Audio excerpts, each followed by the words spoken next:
This is a free download from the BBC. For more information, go to bbc.co.uk/podcasts. Cat's gone for a wee. She has. So should we do the podcast as quickly as we can? No. Welcome and well done. Hello? Oh, hang on. Welcome and well done on downloading this podcast and not Matt Edmondson's from Radio 1. You've made the right choice, and here's why. Morning, Jeffrey. Okay, Senor Lee. Not today, Jeffrey. Across beds, hearts and bucks. This is BBC Three Counties Radio. You're right, Soph. Hiya. I don't want you to be part of this. No, we've discussed this. But then, I still don't understand why you've turned up. Yeah. It's like when you have a party and someone turns up that you don't expect them to. And But they really want to come to the party. Well, but you can't really say, oh, could you leave my house? But they bring their own drink. Have you got a drink? No. See, it's not even... So I'm going to stay. Did you invite her, Kelly? Yeah. She's my friend.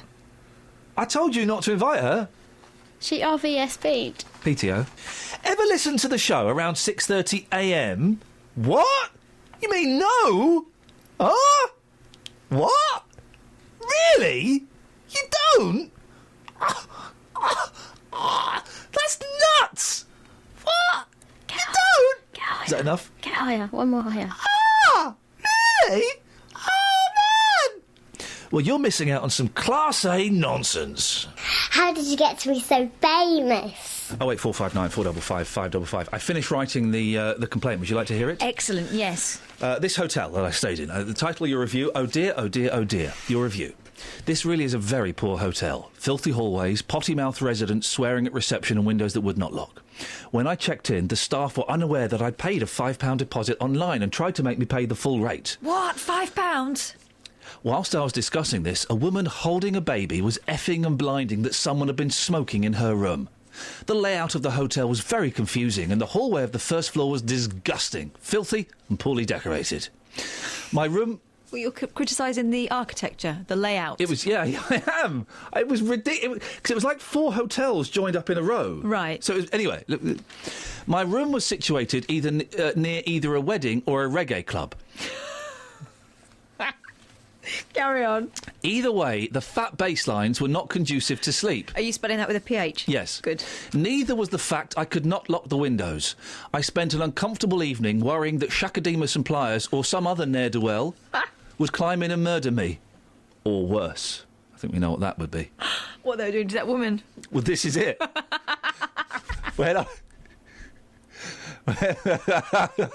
When I did manage to drift off, I was awoken at 1:30 by what sounded like a lady being attacked some way down the hall. She was quite a distance away, but it soon became clear she was not being attacked, but actually involved in lovemaking. It went on for ages, and she was far too noisy. What's the manager supposed to do about that? Just not let mucky people like that in. There were the usual load of drunks banging on doors at all hours of the night. Oh dear. It was a thoroughly depressing experience, a new low for me, and one that made me question what I want from life. It did. Why it did? Sounds like the place was jumping. It did. It made me question the premise of my life and whether the low point I'd reached. I fear that review may say more about you than it does about the hotel. Well, I've service terrible, cleanliness terrible, value terrible, location average. Credit where credit's due. Sleep quality poor, rooms poor. Submit your review. Boom. I've just done a TripAdvisor. Fill in. I've filled it in. What are you talking about? We can't accept. Oh, for goodness sakes! We can't accept reviews that use profanity. Where on earth have I done a profanity? Where have you done a? Fat? Was fat? Was that? Fat's not a... There's no swear words in there. Oh, it's censorship. This is what it is. Where's freedom of speech? Maybe they don't like Chakademus. Oh, dear. Effing was... No, that's not profanity. That's a euphemism. Swearing. Let's try that. This is disgusting, if that's the... Submit my review. Yay! It was effing!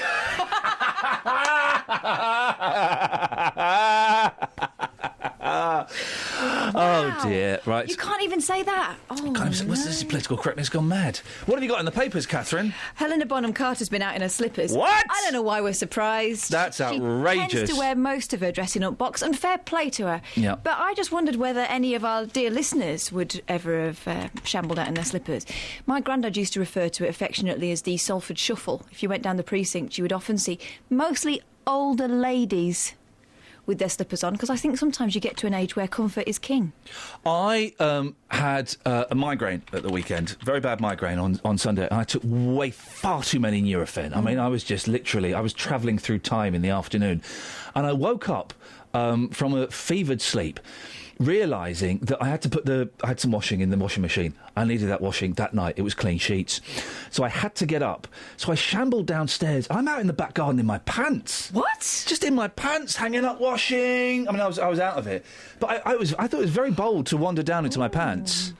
Very bold indeed. My husband once was sleepwalking and found himself in a hotel corridor in his pants, locked out of his room. That's what he says. Is there a phone in this? I'm sure I saw as I was driving in this morning, a young lad locked out of his flat in his pyjamas.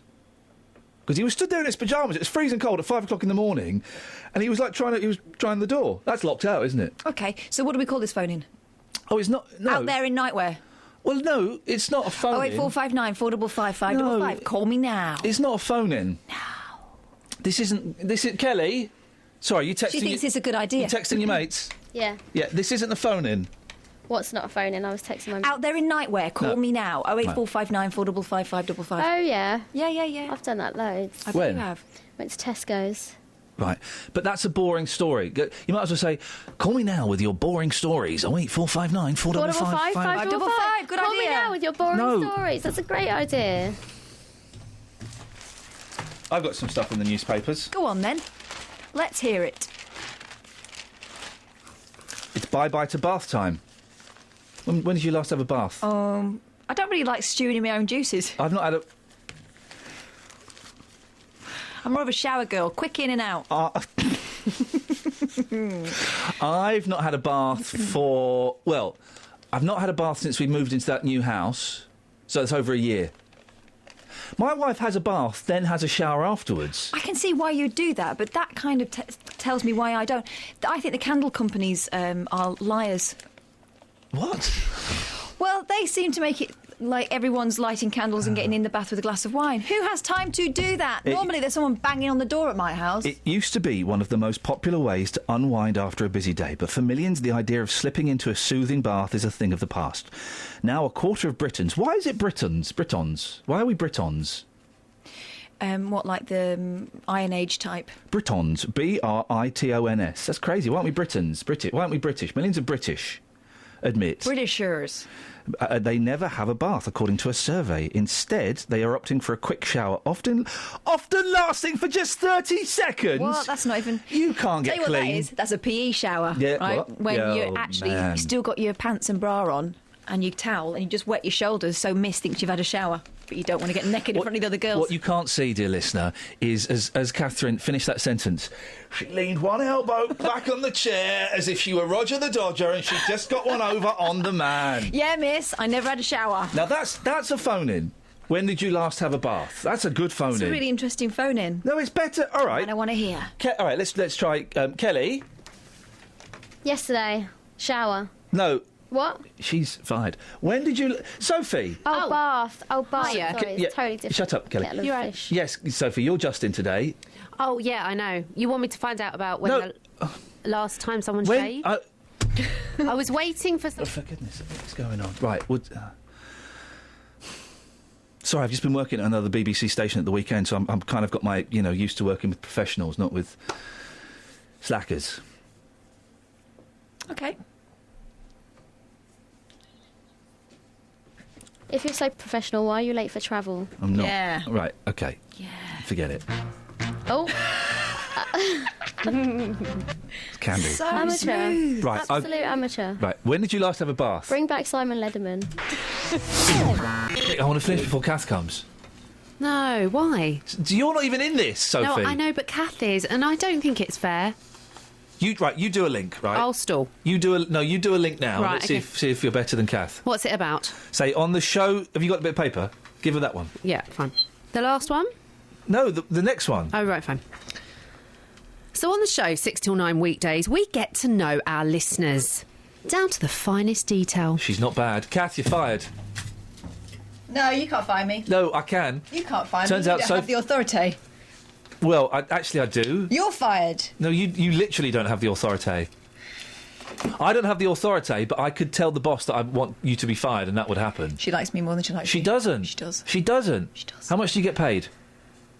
On the show, 6 till 9 weekdays, we get to know our listeners down to the finest detail. Sophie did that. I know, but I had to recap because the listeners forgot what she said now. Now you've ruined my bit. Oh, do you want to say your bit again? That was my last bit. That was the only bit I've been given. Say it again. Down to the finest detail. What do you want, Dennis? When did you last have a bath? A week ago, and I'm getting ready for a scalding hot one this morning. When did you last go out in your slippers? Last night. OK. And have you stayed in a bad hotel? Yes. There we go, It you must see. have been the same one in Birmingham. There we go. Well, that's really great. So, showers. Yes. Oh. Showers are all right, but they only take the top muck off. There's a good soak in a scalding hot bath, which I'm going to get into before long. Well, don't have a scalding hot bath. Why? I don't like it when you come out and your legs are red. Well, I'm red all over. Catherine was pointing to an intimate part of her body. No, I was just thinking about sometimes if you go in and part of you is a normal colour and Yeah. the bottom part is a different... Dennis, you're a gentleman of an age... Very. Which is so advanced it's difficult to calculate using modern techniques. But have you Don't ever... forget, I'm expecting a birthday present from you in the end of May. May the... 29th. Well, that's, there's still a way to go, Dennis, and good luck with that. I might not make it. And that's what I was thinking. I didn't want to say it out loud, but it's certainly a possibility. But Dennis, yes, have you shaved different parts of your body? And be careful with this. Unfortunately, I had to do. What? Oh, I was in hospital for an operation. Oh, yeah. And they handed me this machine. Yeah. Huh? I wasn't very happy with it, but it had to be done. Right. Other than that, I am not a hairy person. Hang on, what machine? What, clippers? Well, no, it was a sort of electric razor, but it had teeth. And it had to... Where did... Again, we've got young ears listening, but where did you have to shave? Let me see. The joining part of my legs. The bit... OK, the middle. Yep. OK, great, yep, OK, great.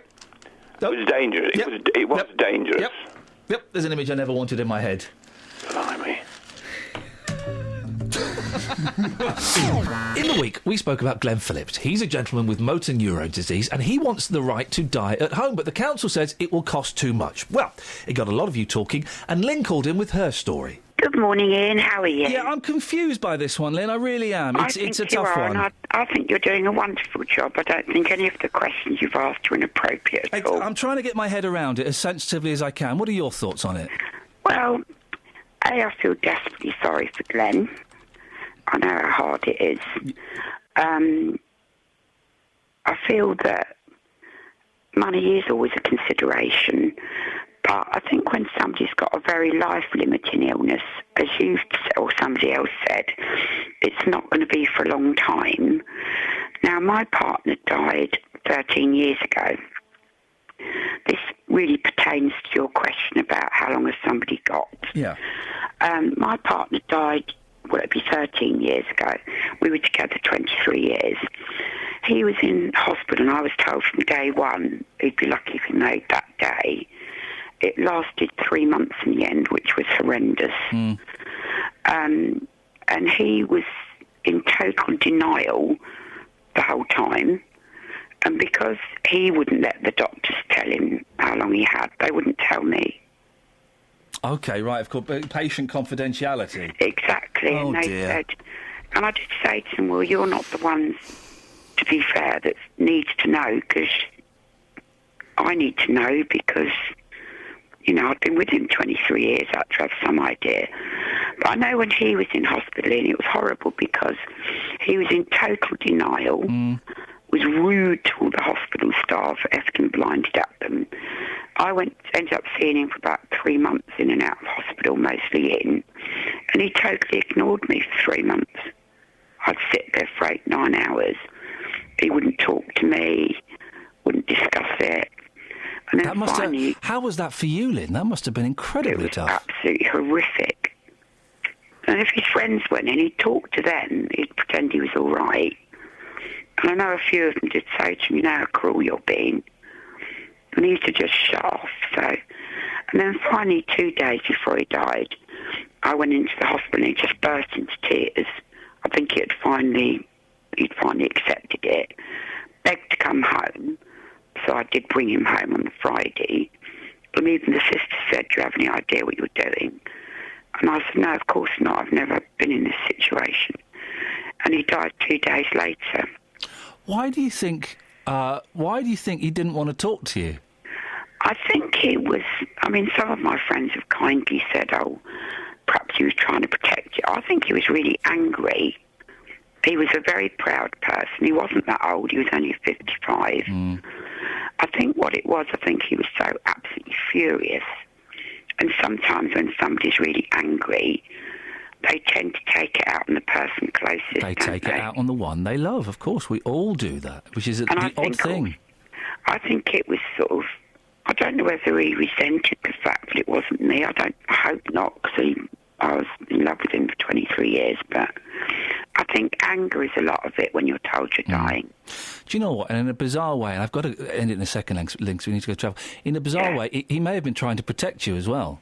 That's what my friends have said. They said perhaps he was trying to just... He knew how hard it would be for me, and I think he was trying to protect me, but of course it doesn't really, does it? No, of course not. Lynn, I've got to move on. I'm really sorry to cut you short, but I really appreciate your story this morning. You've done a very good job, and you haven't been in the least bit insensitive. You're very kind. Thank you very much. Sometimes... I think Kath should do this bit. Kath, say that. She's fired. No, she's not. Sometimes on the show, we talk utter toilet. Literally. Oh, yeah, this was you bringing the tone down. You really brought the tone down even more. I think you helped. No. Yeah, you did that noise. Last week, we could not breathe because of the phone calls we're getting. This week, we've had hardly any, and the ones we've had have been rubbish. Do you know what my mistake was yesterday? Go on. I turned down a dog poo story. Oh, mate. Because I could hear you going, "Oh, yeah, we're doing the dog poo." Mate, never. Story. We're not doing a dog poo. Oh, Mum, I'm doing a dog... Mate... One of the joys of having children is you get to see them at their most vulnerable. And the number of times I have sat in the bathroom watching my eldest doing a poo. Don't, because we got so many texts yesterday. "Oh, he's going on toilet." But it's true. And he sits there and he'll talk... There is a face, isn't there? He'll sit there and he'll talk about his school day. "Well, today at school we did some painting. And then I played out with the...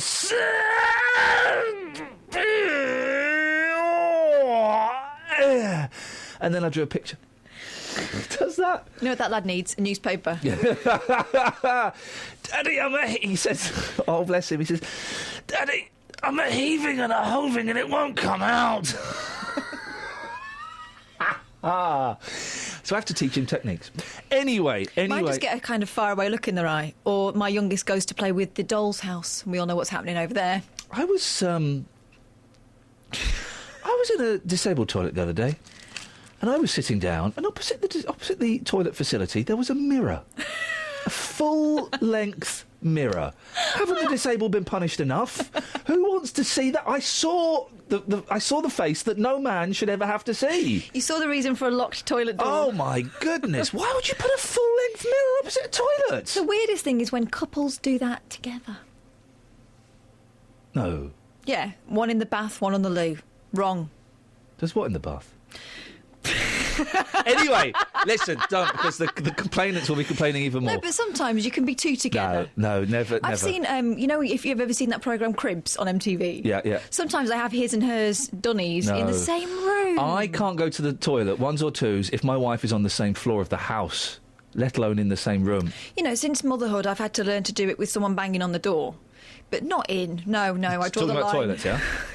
084... This is why people aren't calling in. 08459 455 555. Right, I'm going to play a song. We'll forget this ever happened. Yes, please do. Kelly, do not put it in the podcast.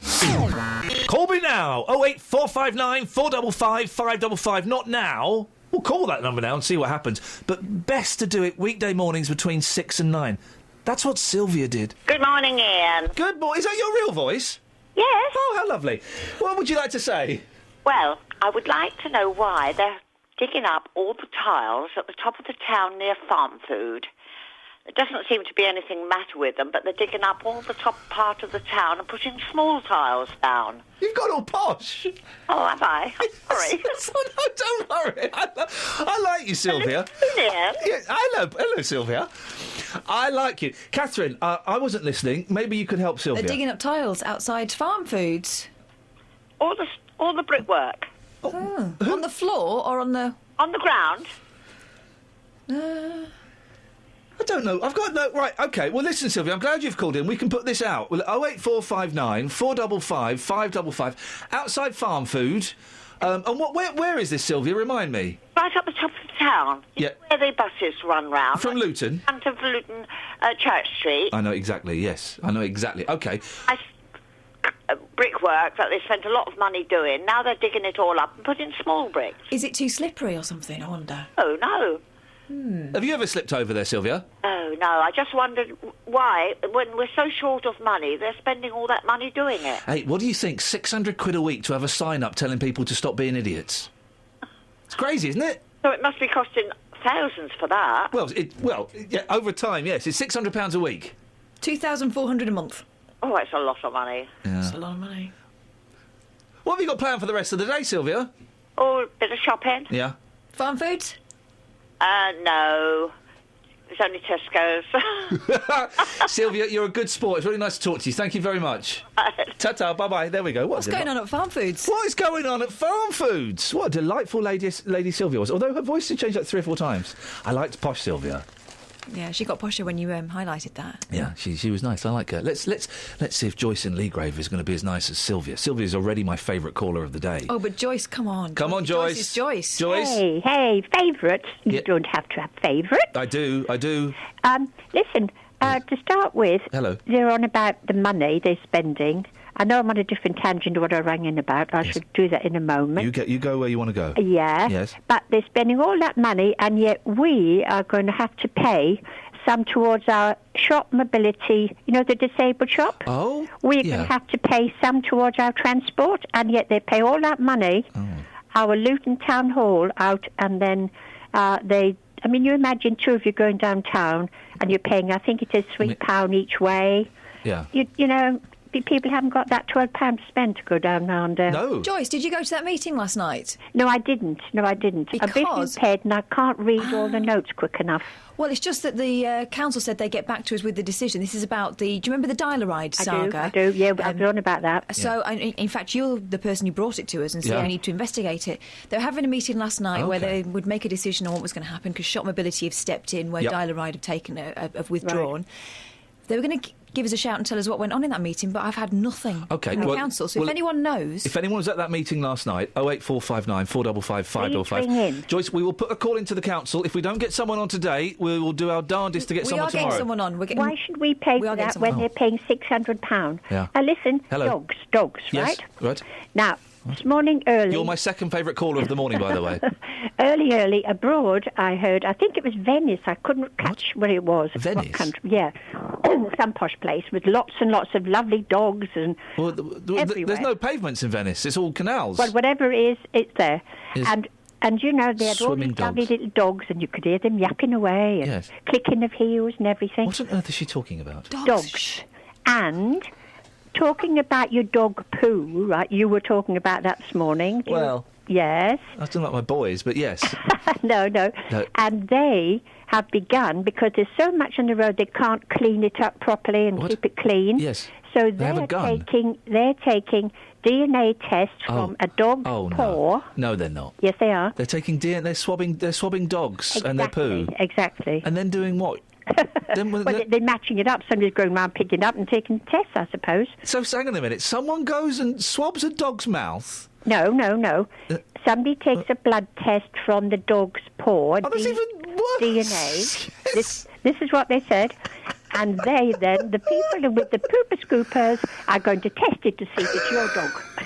I think Catherine wants to comment on this story. Well, no, I was just wondering. I mean, I guess it could work in somewhere like Venice where you have a captive audience. Oh, You do. What a job. So what do you do for a living these days? Well, what I do is I go around, collect dog poo, and I DNA test it, then I match it up with the dogs, and then I shoot the owners. Was that what they do? They fine them. Fine them. When I used to live in Paris, if you walked home very early in the morning, Yes. which I never did, No. you would come across the men whose job it is to jet wash the pavements Oh, and dear. any detritus into the drains. Oh. And they used to just... Is that not a pissoir? No. Is that something different? I don't know. Maybe if French Jonathan's listening, he'll know what the term is for it. Joyce? It might be a caquoir. Joyce, lovely to talk to you. Oh, what lovely, lovely callers. Sophie Solaria Hi. was in for Justin Dealey this Yes. week. Hi. And her reports were really riveting and exciting, it says here. Thanks. So, I listened intently while she was on air, and I definitely wasn't reading the paper or tweeting my mate Scott. Well, our reporter Sophie Solaria is near the flashing matrix sign for us this morning. Morning, Soph. Well, I was by the flashing matrix sign. I'm now on a bus, Ian, because it was getting a bit cold. Oh, for goodness sakes, man up, woman.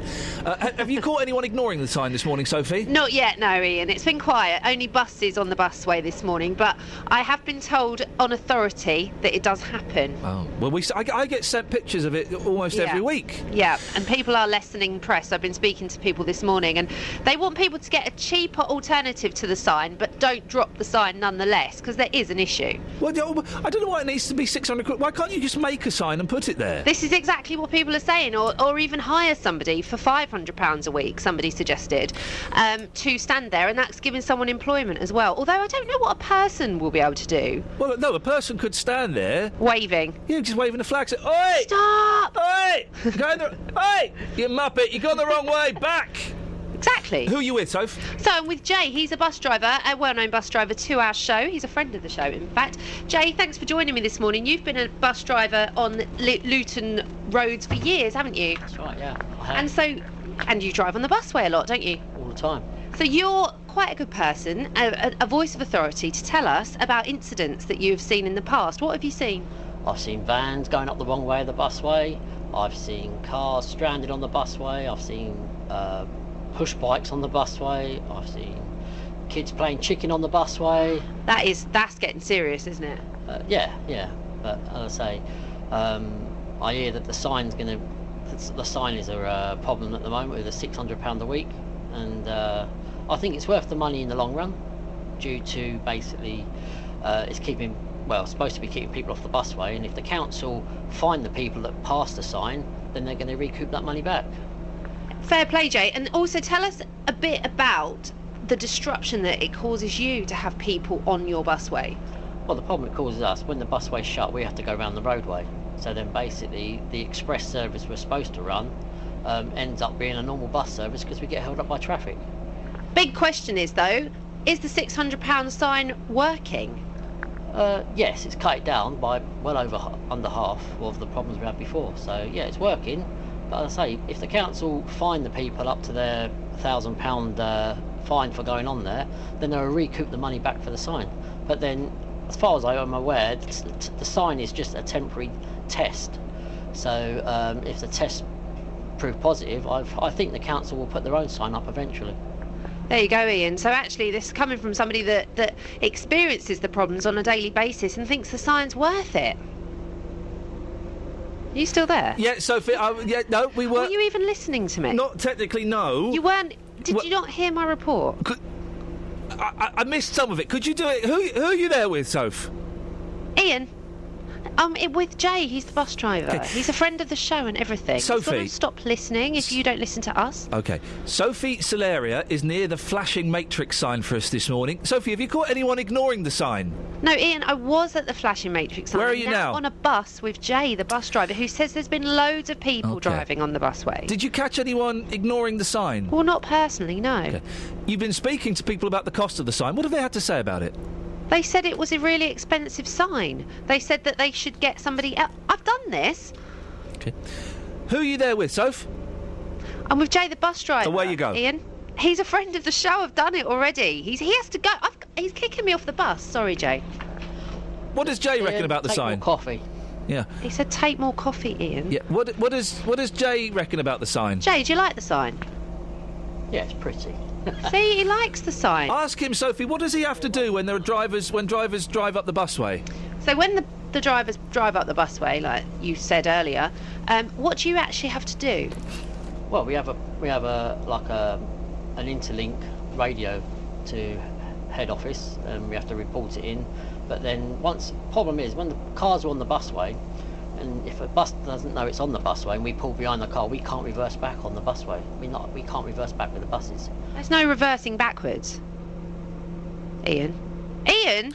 Sorry, right, Sorry, Sophie. Ian! So, since it opened in September last year, there's been a steady trickle of motorists coming a cropper on the Luton to Dunstable busway. Wait, so, I'm being... he has to go... A matrix sign. I'll come to you in a second. A matrix sign was installed at the New Bedford Road entrance to the guided busway to stop drivers coming a cropper. Well, it's been revealed £600 a week is being spent on the sign every week by Luton Borough Council. They don't want to spend the money, but drivers ignoring previous warnings mean they have to. Well, our reporter Sophie Solaria is near the flashing matrix sign for us this morning. Morning, Soph. Right, off with bus. You ain't paid your fare. Come on, off. I've now been evicted off a bus because of you. I thought you were near the flashing sign. You know I wasn't on the flashing sign. I've just been thrown off a bus like some common criminal, and it's because of you. This is supposed to be my career. This is my changing point to my life, and you're ruining it for me. People could be listening. Ian!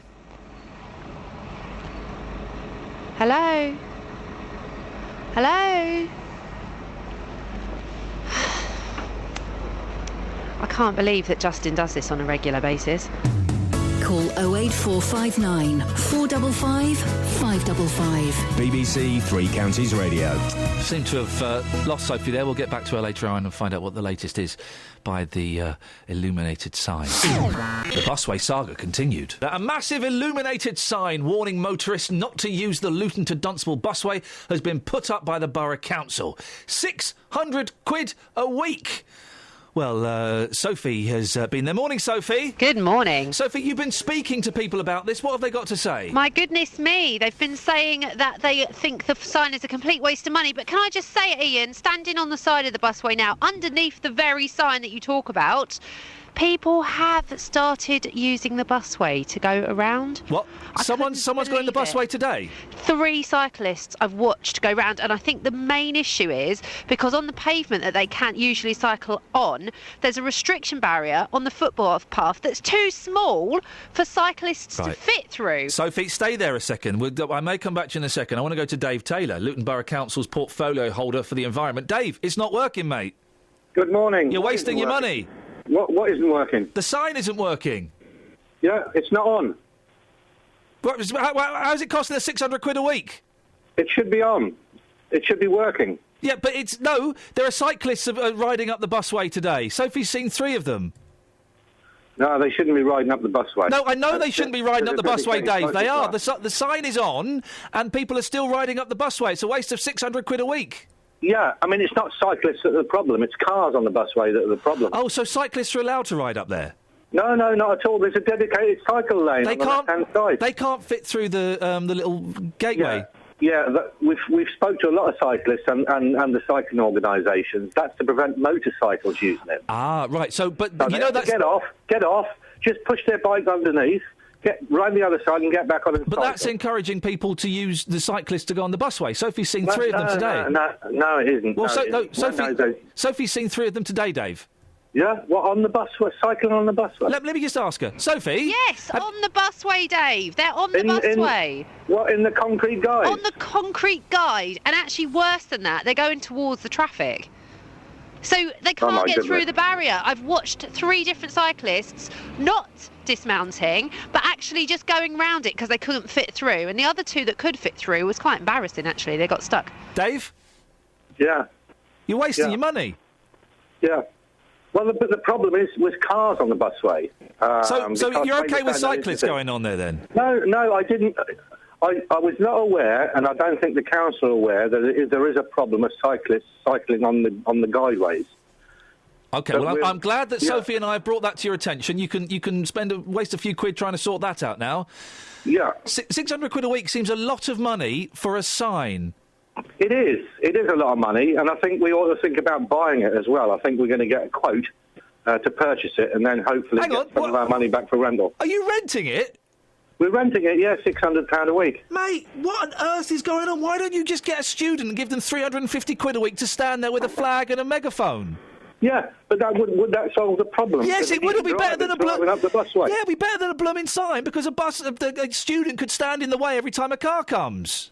Yeah, no, that's not a safe way of doing it. I mean, the sign is there to warn people that it is the busway. It flashes, and it's on at night, because it has been a particular problem. We've had 35 cars since the busway opened accessing the busway.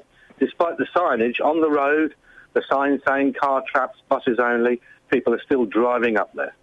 Why do you need a big illuminated sign that you rent for 600 quid a week? Why don't you just get, I don't know, like a normal sign? So the idiots who drive up there can actually, or attempt to drive up there, can see it. It's huge and it flashes. Because people say, when we've asked them, oh, we didn't see any signs, right? So that's what you've got to do. How much is it going to cost to buy this sign? We don't know yet. We're just going to get a quote. And we could use it in other areas, you know, when there's the carnival fair and things like that. Dave, we've just spoken about the closing down the bus service, the dialer bus service for people. Dialer ride, because there's no money. And you're spending 600 quid a week on renting a sign, and you're thinking about buying it. But you need to get your priorities straight, surely. No, we can use it. We can use it elsewhere as well. There's only a possibility of buying it. But this is money that we shouldn't be spending. No, exactly. So why are you spending it? Because we're having to accommodate idiots.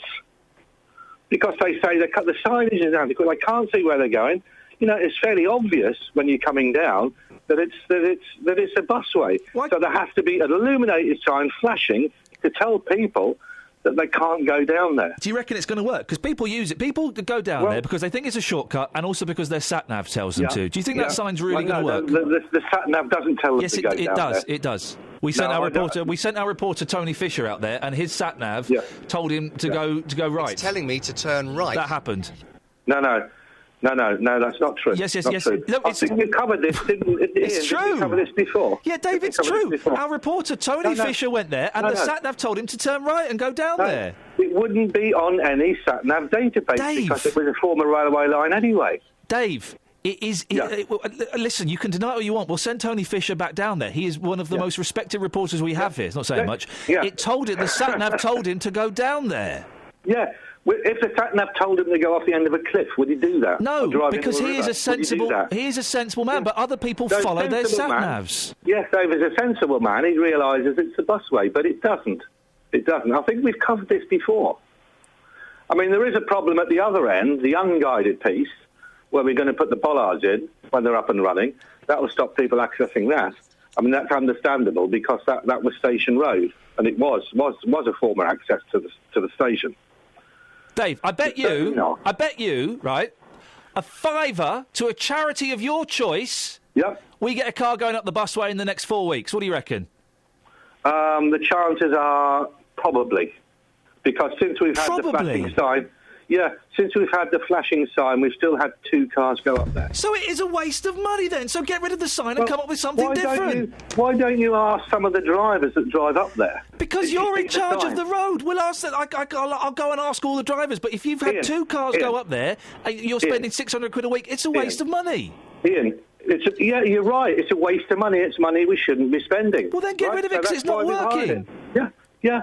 That's right. But Dave, it's not working. You've just told me it's not working. So save yourself 600 quid a week. Don't even think about buying that sign and come up with a different way to stop people driving there. Yeah. Well, can I ask you then, what would you do to prevent cars driving on the busway? I would put a barrier there. Yeah? Yeah. The barrier that opens when a bus comes and doesn't open when a car comes. Yeah? They're the same barriers that they have at level crossings that people still drive through. And flashing lights. You've got the flashing lights, Dave, and it's not working. My suggestion is 10 times better than yours. The bollards that come up, that go down when a bus comes, which you're going to install at the other end, put them at that end. Yeah. Yeah, that's right. But, I mean... Well, then do it. I know it's right. What can we do? You can do what I've just said. Put bollards that go down when a bus comes and go up when it's not a bus. And when they don't work, then what do we do? But you're going to put the bollards at the other end, so you're admitting that they're not going to work. No. Where people are accessing the busway is from the station end. Ian, I think we're going round in circles. Oh, Dave, I think we are, mate. I really do. Very angry. Oh, there we go. Yes. How did my thoughts escape onto the air? These aren't your best links. They're not your best links. I know what you're all thinking. What does that mean? You know what they're all thinking. No, what does that mean? These aren't your best links. So you said the same thing to me, but you emphasised a different word. Yes. Why? Because they're not your best links. But you wrote them. Yeah, as a guide. If I don't write your name, would you not say it? Could I give you a guide? Yeah. Your middle finger's a guide. I know what you're all thinking. Are we really going to have Dennis twice in the podcast? Well, yes. Yes, we are. Good morning, Uncle Ian. Yes. You can put the toys away now. Let's talk seriously. Hang on a second. Yes. What did you call in about earlier on? They said it sounded like children's hour. Okay. And you were just dribbling on about nothing. Okay. So I went back to sleep. Okay. And you want to come and play with my toys now, do you? No, I don't. Well, you want to come into my playroom? No, I do not. We're talking serious things now. Okay, we're talking serious things, but car parking. Yeah. Okay. Car parking. Yes. What were we talking about that was drivel? Just nothing. You were just dribbling on about nothing. Okay. You called up the other day to tell us that you'd shaved between your legs. That's a thing that you shouldn't talk about anymore. Okay, but I'm just saying that some people might think that the thing between your legs is nothing. Oh yeah, well I wouldn't be surprised at that because I'm so fat I can't see it anymore. Oh, Dennis, come on, for goodness sakes, go on. What do you want to say? Right, car parking. Yes. A solution. Charge every car driver £20 a day without exception, and then they get a rebate if they found a decent car parking space. What are you wittering on about now, you crazy old man? In car parks. No, charge them to start with. Then they won't go looking for free ones, and then they'll go looking for a proper parking space. Oh, dear. Which they will get a discount, right? Right, so you phoned up to complain that we were talking drivel, and then you phoned up again to make this point, thinking this was sensible? Hang on a minute, I'm talking from experience. I've got the Mayor of Bedford, Dave Hodgson, waiting on the line, and he's having to listen to you. Tell him to find a parking space. Right. My parking trouble is, I'm opposite a very big school. Yes. Right? They put red tarmac down as an You don't drive, Dennis. I used to do, but it's just driven me up the wall. But you haven't got a parking problem because you don't drive. No, I have people visiting, including your gentleman with the car, the radio car. You've forgotten his name already, haven't you? Yes, I know. It slips me. My memory's not as good as yours. Have you forgotten his name? Yes. Really? Yes. Let me give you a clue. Come here, give me a big cuddle. Give you a big cuddle. Does that ring any bells? No. No? I don't do a programme about Adolf Hitler. Give you any clues? No. You don't remember his name? No. At all? No. Wow. Oh, he'd be so hurt. How quickly he's been away for 3 days. I know. That's what happens, you see. Okay. Well, the Dave Hodgson, the Mayor of Bedford's on the line. Hurry up and finish this, Dennis. We've got an important guest to speak to. Tell him not to come and park opposite my house. I doubt he will, Dennis. Don't believe you me. I have some funny people parked out here, one way and another. Okay, thanks very much indeed. Now, I've got to move on because I've got no idea what he was prattling on about, what he was dribbling on about today. Can we do a bit, Catherine, before you leave? Yeah. If your name is Chris, Sally, Lisa, Andy, Katie, Janet, Lee. See, I'm doing it as if I'm thinking of it. You just do it like you're reading it out. Yeah. You need to learn. That's why they're not your best links. Yeah. They'll be Kath's best links. Anyway, if your name's any of those things, don't worry about the next bit. She's doing it. I know, I'm reading it quietly in my head. In fact... Where is this going? Do you know what? Unless your name is Joe Richardson, you probably want to fast-forward this podcast for the next 3 minutes. Kells. Kells. Kells. Kells. Kells. Kells. Kells. Kells. Kells. Kells. Kells. Kells. Are you talking to me? Yeah, I wanted to talk to you. What? I was trying to get your attention. What was wrong? Oh, sorry. What are you doing? What do you want? Got an email. Do you want to hear it? Okay. From Joe Richardson. Do you know Joe Richardson? Not that I'm aware of. Hi, Joe. Nice to meet you. What's your name, please? Ian Lee. Oh, she's on the phone. Sorry, I thought she was talking to you. Hello, Ian. I really like your show on BBC Three Counties, but it is on a bit too early for me. It goes on till 9 o'clock. How can that be early? If I happen to wake up in time, I listen here and there. But he's not very good at commas. He's put way too many commas in. But always download the podcast on Fridays and basically make do with that. I know you are the governor, Ian, but oh my, Kelly Betts, what an absolute star. I'm pausing here because he's put lots of dots in. Oh. What a fabulous voice and laugh she has. And she brings so much fun to the show. And this is the sentence that really gets me. You must be so pleased to have her in the team with you. Take care. Best wishes, Joe, the pervert. I've added those last two words myself. Thanks, Joe. Why don't you... I tell you what we'll do, because he won't be listening, because it's too early for him. Okay.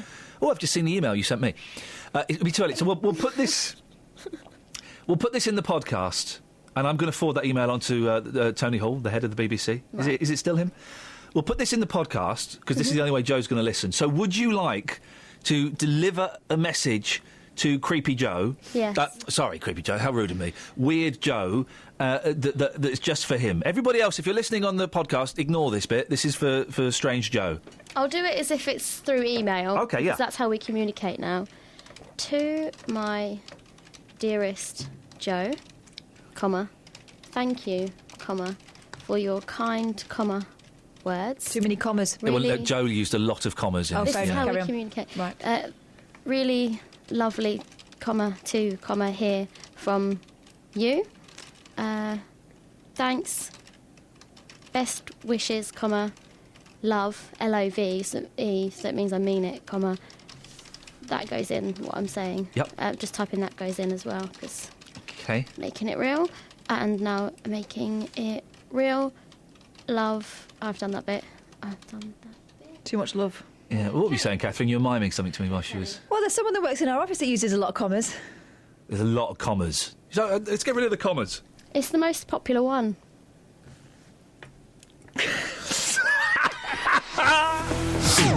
I quite like Richard Fuller, the Tory MP for Bedford, and here's why. MPs have voted to give the Health Secretary greater powers to force hospitals to close. According to Labour, Bedford and Milton Keynes are prime candidates, given their combined annual losses of £26 million and the fact they're both currently subject to a major health review. Well, Richard Fuller is the Tory MP for Bedford. Morning, Richard. Good morning, Ian. Is Bedford in any more danger than it was before last night's vote? No, not at all, not at all. And in fact, I sought that assurance directly from the Minister yesterday in Parliament. I asked him very directly about that. So what assurances have you got then, that Bedford is safe? Well, what I asked the Minister, I said, will he assure me, and I use hand on heart, job on the line, because politicians are always interested in their jobs, that the powers that we were talking about yesterday would not be used in the review that we currently have in Bedford and Milton Keynes.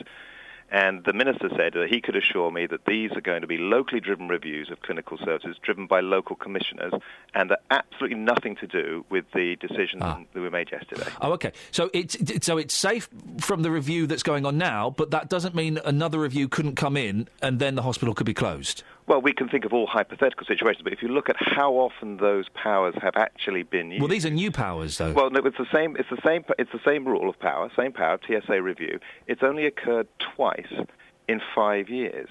And what's important for the people of Bedford and Milton Keynes, as you were hearing from Shirley earlier on, is they want to know that local people are making decisions about those services. And that's the assurance I got from the Minister. And we need a steady hand and a cool head as we go through these decisions over the months ahead. Do you not think, Richard, you said these reviews have only been done twice in 5 years, but now that the government has more power and can... I mean, the government was humiliated, wasn't it, with Lewisham Hospital? They wanted to close it and there was a big battle and they lost it. Now that they have the power to close hospitals, are you not worried there might be more reviews? Bedford Hospital is losing £9 million a year. Well, the interesting thing about Lewisham was that the powers, of course, were put in by the last Labour government, but the intent of those powers wasn't actually put into the law. And now what we're seeing is we're clearing up that piece of legislation for very extreme circumstances, either where a hospital is losing very, very substantial amounts of money or where there's a very substantial of failing a care as there was in Staffordshire. Those issues do not apply to Milton Keynes or Bedford, as the Minister confirmed yesterday. And what I have to say, Ian, is what we need to be careful of is we don't indulge in scaremongering. And what we've seen over the last few days is the National Labour Party, and I separate it from the local Labour Party, the National Labour Party using scaremongering tactics to worry people unnecessarily about what is a very important review of health services locally. And I think that's utterly irresponsible. I'd hope the local Labour Party, the local Labour Council, they've been working very closely with me and the Mayor on cross-party basis, particularly over paediatric services, that the local Labour Party will distance themselves from such scaremongering. Is £9 million a substantial loss? Well, in the context of the situation in Bedford, you have to look at how that £9 million is £9 million loss a year, is that a substantial loss? Well, £4 million of that was a charge that was made by the CCG for underperformance in the year in terms of the quality of care. It doesn't matter what the money was spent on. It's a £9 million loss. You said that the hospitals would be at risk if they were facing a substantial loss. Is £9 million a year a substantial loss? Well, £9 million is a loss that says we need to look at the review of our services, which is what is currently going on right now. But it's not in any way, not at all to do with the decision that was made yesterday in Parliament, which is why what the National Labour Party is doing is trying to scare people like Shirley from Milton Keynes. And one thing I have to say is I listened also to the gentleman, I think who's a Labour candidate at Milton Keynes, who thinks that he can curry favour with people in Milton Keynes by bad-mouthing Bedford Hospital. Now, what that Labour candidate has to realise is that bad-mouthing hospitals doesn't get you anywhere in terms of understanding the right solution for local people on health care. Richard, could you answer the question, though? Just yes or no? Is £9 million, in your opinion, a substantial loss? Well, I think it's a higher loss than we want it to be, and that's why we're doing the review. Is £17 million a substantial loss? Well, you're talking about the loss at Milton Keynes. Yeah, it'd be hard to argue that wasn't a substantial loss. That is a substantial well, then loss, by your criteria, then, Richard, which you've just said, only hospitals that had substantial losses could that be one of the criteria they could put them at risk. Well, then Milton Keynes Hospital falls into that criteria, so therefore it is at risk by what the standards you've just laid out. Well, Ian, you're just trying to use words to make up your view. I'm using words to have a conversation, yes. That's the only tool I have. No, but you can't use one word, one word. The important Richard, thing... you said if hospitals face a substantial loss, then they could be looked at and possibly closed down. Milton Keynes Hospital is losing £17 million a year. That's a substantial loss. Yes, Ian, and what I said yesterday to the Minister was, could he assure me that the review that's going on now with the financial situation of Bedford Hospital and Milton Keynes would be subject to these? And he said, absolutely That's no. with the reviews that are going on at the moment. That's not connected with the new reviews that could be carried out. Well, the review that we're looking at now is dealing with the situation we have now, which are the numbers you just talked about. Do you not understand can you not hear the contradiction that you're saying? Because I can hear it. You're trying to... Well, I think, OK, well, maybe I need to communicate more clearly. Please do, Richard, yes. You have mentioned two figures, the financial situation at Bedford Hospital and the financial situation at Milton Keynes.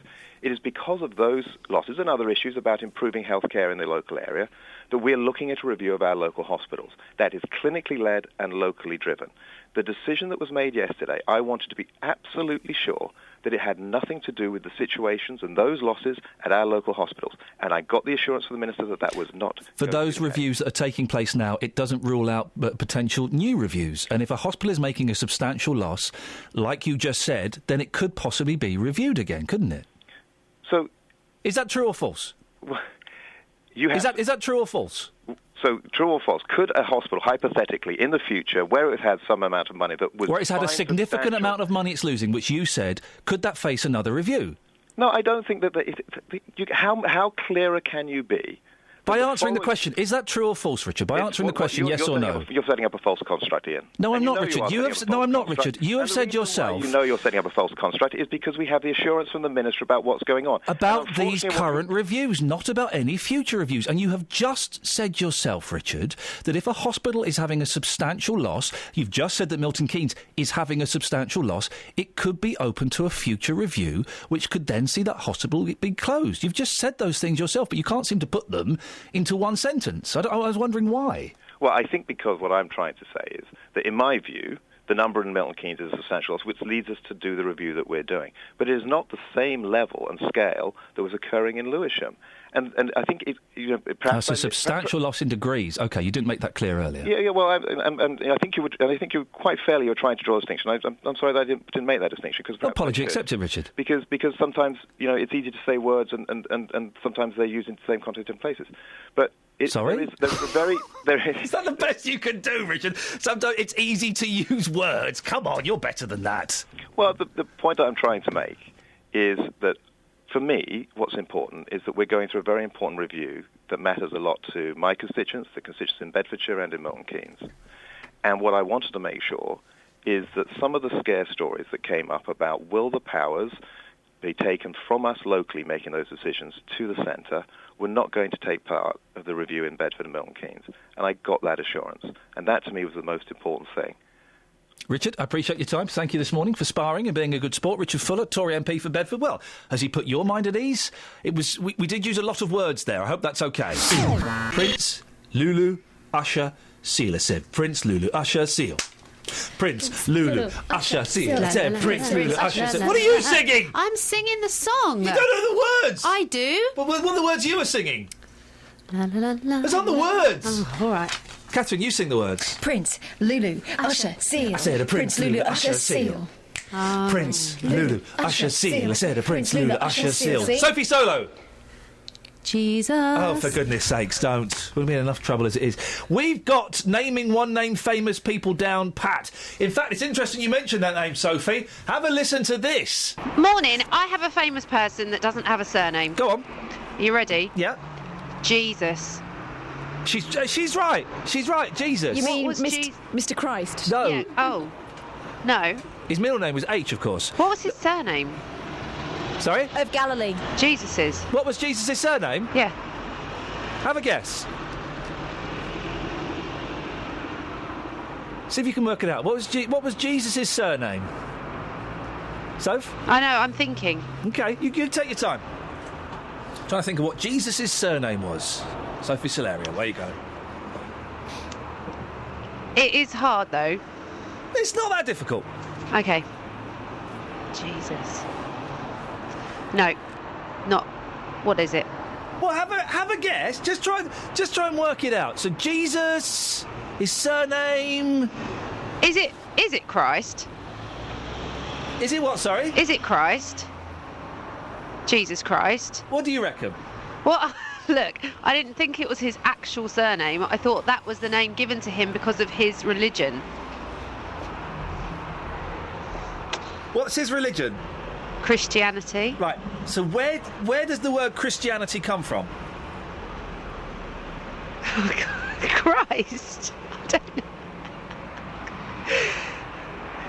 I wish I hadn't started this conversation. We were talking about bossy women. So your final answer is Jesus Christ. OK. Now, Sophie.